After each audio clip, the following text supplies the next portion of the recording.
சர்ப்பத்துக்கு கனெக்டடா இருக்கக்கூடிய பெண்களுக்கு கூட அது மேல ஈர்ப்பு இருக்குமா? கண்டிப்பா. அந்த நாகமச்சம் இருக்குன்றவங்க பார்த்தீங்களா? ஆ. அவங்களுக்கெல்லாம் இருக்கும்.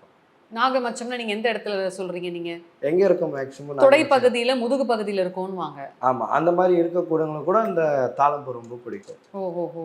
அது என்னங்க கனெக்டிவிட்டி? அந்த மச்சத்துக்கும், தலையில் சூடக்கூடிய அந்த தாழம்பூக்கும் அப்படி என்ன இந்த சர்ப்பத்துக்கும் ஒரு கனெக்டிவிட்டி? அதாவது பார்த்தீங்கன்னா, தாழம்பூ வந்து ரொம்ப வாசனைக்கூடிய பூ. சரிங்களா? அந்த பூ வந்து அழகா தான் இருக்கும். சின்னதா தான் இருக்கும். ஆனா, அந்த பூவ பறிச்சு நம்ம எடுக்கும்போது, பல முட்கள் இருக்கும்.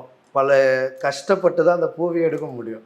ஈஸியா எடுக்க முடியாது. ஏன்னா, முள்ளு கில்லுமா இருக்கும். சரிங்களா? அத எடுத்து தான் நம்ம வீட்ல வச்சு வழிபடுறோம். சரிங்களா? இது ஏன் வந்துன்னா, இது மேக்ஸிமம் இது எந்த மாரி இடத்துல இருக்கும் பார்த்தீங்கன்னா, இந்த எப்படி சொல்றது? பயங்கரமா இந்த காடு. முட்களு, கல் அந்த மாரி ஒரு புதருன்ற மாரி ஒரு இடத்துல இருக்கும். அந்த இடத்துல இருந்தா அப்ப அந்த இடத்த சுத்தி என்ன இருக்குன்னா, பாம்பு இருக்கும். ஓ!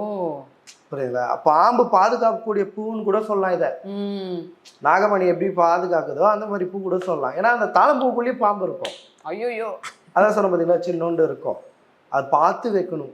பூ ம். கொடுத்தாங்கன்னா வச்சிடக்கூடாது உடனே. பார்த்து வைக்கணும் அந்த பூவ இல்லன்னா கூட. காதுக்குள்ள போயிரும் பாம்பு. கண்டிப்பா.